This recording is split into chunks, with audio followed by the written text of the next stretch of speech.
Hi everyone, it's religious fanboy here again, and it's Christmas time. Well, it's still season of Advent. Um, so we're continuing our series titled Prophecies and Promises. This will be a shorter and not as deep video. There's not much research that I did for this video specifically. It is I'm gonna be talking about messianic figures and what the expectation it was based on my knowledge. I'm Christian and don't practice Judaism, but based on my understanding of what I've heard, gonna try my best to explain it and give a brief summary of the history of messianic figures as it relates to the nation and people of Israel. And with where I want to start off with is the first thing I'm going to talk about is the expectation and how that developed.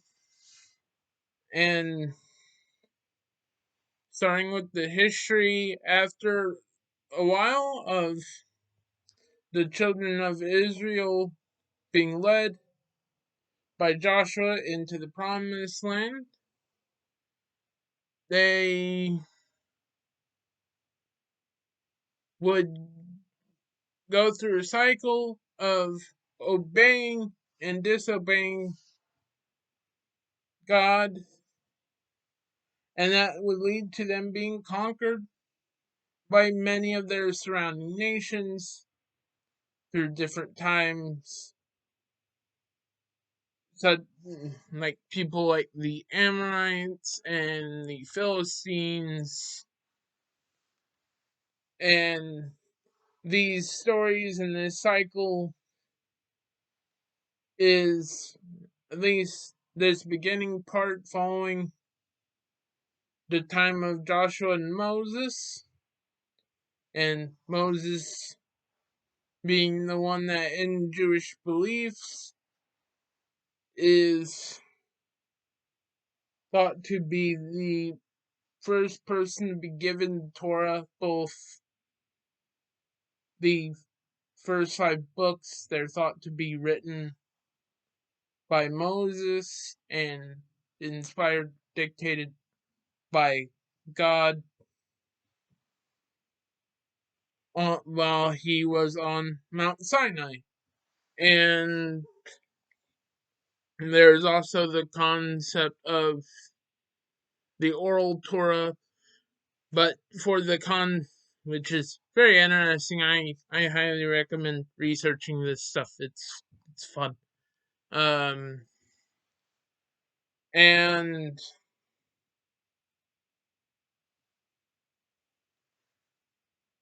with that, eventually the time of judges had ended, and the one of the last judges, the known as Samuel, was instructed by God. There much prodding and begging by the children of Israel for there to be a human king of the land of Israel. The first king was Saul, and then David was next to be anointed, and then Solomon after that, and soon after that, Israel would split into two halves, the bottom half being the southern half being Judah, and the northern half being Israel. And during this time, there were very few good kings. A lot of them disobeyed God, but as we can see in the in the books of Kings and Chronicles, it was because of God's relationship to David, where David, despite his sin, such as the killing of Uriah and the affair he had with Bathsheba, God still kept his promise and had kept his hand of protection over Israel and Judah for many generations. But as this continued, God allowed and would use, allowed and the attacking and withheld the protection from the northern part of Israel that would be conquered by the Assyrians. And I think it's about 100 years later, or maybe 40 at the earliest, we would later see the fall of the southern half, Judah, being taken over by the Babylonians. And as these two foreign nations had come in and conquered them, they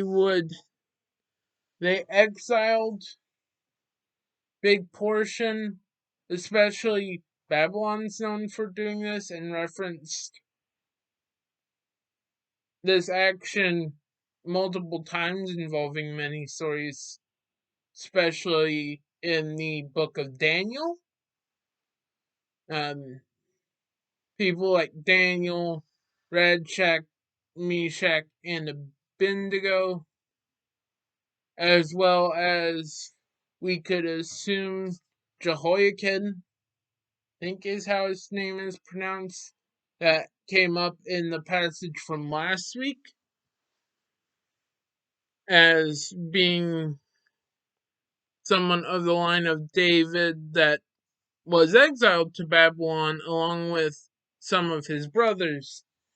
But according to the genealogy, he was the one that came back, at least mentioned, so it is implied that he had came back and survived that situation and had been brought back, which the nation of Israel would not be given.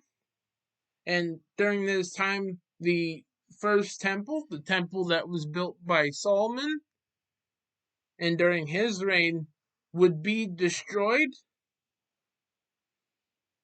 And this is around the time where our story brings us to one of the first Messianic figures. Actually, in I think it's in the overly sarcastic productions. I think it's in their history of Judaism video, where they bring up the fact that King Cyrus is the only Gentile, which is a term that we see a lot in the New Testament, that means anyone who is not Jewish, to ever be given the title of Messiah. This scripturally has the prophecy that seemed to be related to him was in one of the books of the prophets that said that Israel would be delivered by be delivered from their conquerors by a nation even greater than Egypt. And King Cyrus was like, "Oh yeah, that sounds like good time," basically. And as he conquered what had been ruled by Babylonians and the Greeks, they would, unlike the situation prior to where it was Greek Hellenization,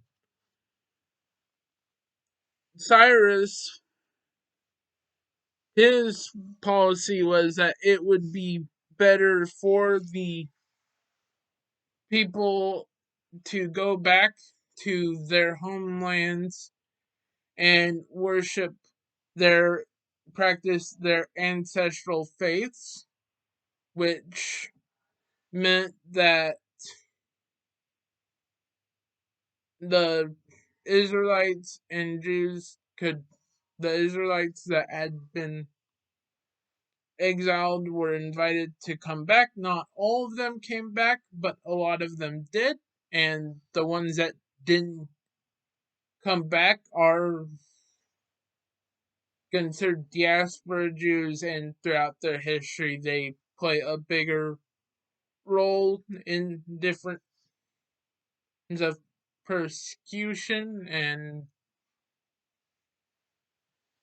like there's like some of the big places for that was in like Italy and Egypt, and I don't quite remember a few other places. Um, but that would during this time, which is documented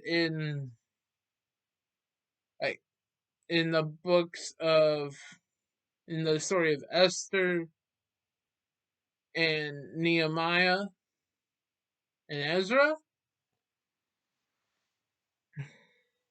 And during this time, Israel's wall would get rebuilt. Jerusalem's wall would get rebuilt, as well as the construction of the second temple.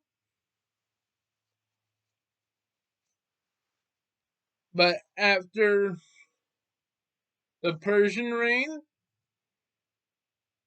they it would go back to they would be persecuted again by the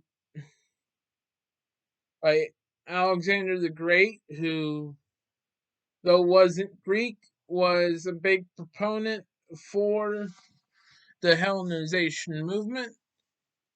And we see persecution. We don't lose the temple in this period, but there is stories that happen, like certain things like removing the mark of circumcision and other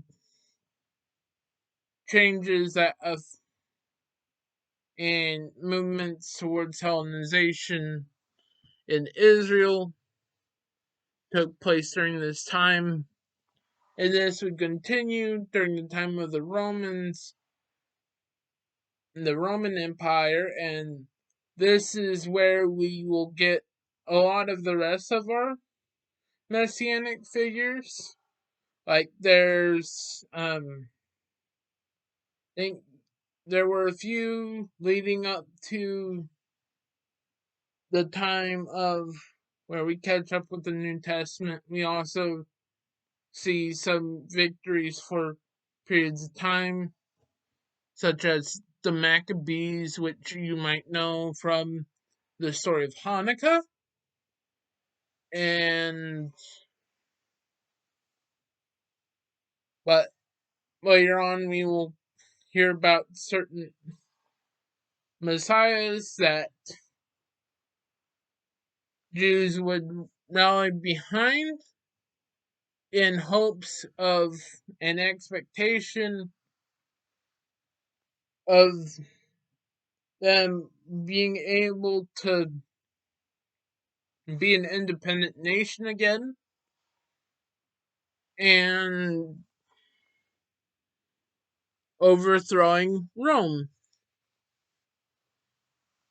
And the first person that we hear about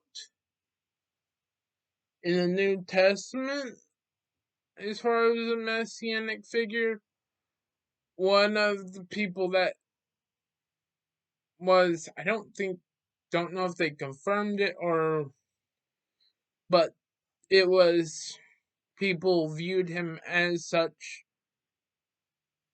was John the Baptist, who we will hopefully get to next week. I've done research for it, just it's been rushed, so I recorded this video, and then the John the Baptist video will be next week. But he was viewed as a messianic figure, and a thing that was speculated, there was a heavy emphasis put on the need for a nationwide repentance, and this was the part of the physical representation of this is being baptized in the Jordan as a reminder of what their relationship with God was like when they first entered the promised land, when their ancestors first entered the promised land, where they also crossed the Jordan. And this is also, the Jordan River is where John the Baptist would baptize people, and this would be where John the Baptist would later baptize Jesus. But we will talk more about John the Baptist next week. And with the idea of the expectation of having having a godly king that would be like David and even more perfect and even more of a godly man than David, which who is considered to be a man after God's own heart, as well as having a strong military leader that would help lead them into battle in order to overcome the Romans, was very much the expectation of Jesus being thought of as the Messiah. Like, that was the hope, and like, yay, the Messiah's here, we're gonna overcome Rome. But that in the New Testament we learn is not Jesus' intention and plan at the moment. And then I think and the stuff that we'll talk about later on with Easter happens, and I think the last, or at least the last well-known messianic figure, was Bar Kokhba, and he was the military leader for the last revolt, known as the Bar Kokhba Revolt. He was given his messianic status that was the meaning and validation they gave for that was the meaning behind his name, and where it is very close to the word, the name for being a son of a star. And there was a prophecy about the the Messiah being a child born of a star, and that revolt would be stopped by the Romans. And around this time, based on what has been found with the Dead Sea Scrolls, it was around the time of the Bar Kokhba revolt that we are we can speculate was where a lot of the Dead Sea Scrolls had appeared or been written. And fall as punishment for this final revolt, the second temple would be destroyed, and that would add to the new messianic expectation and hope of not only being an independent Israel, being its own independent nation again, as well as having the temple rebuilt and restored. And with that being, which I hope to talk about sometime in the future, and with that being said, may God be with you. I hope you had fun. I hope you learned a lot. And with that being said, may God be with you, and I will see you next time. Bye.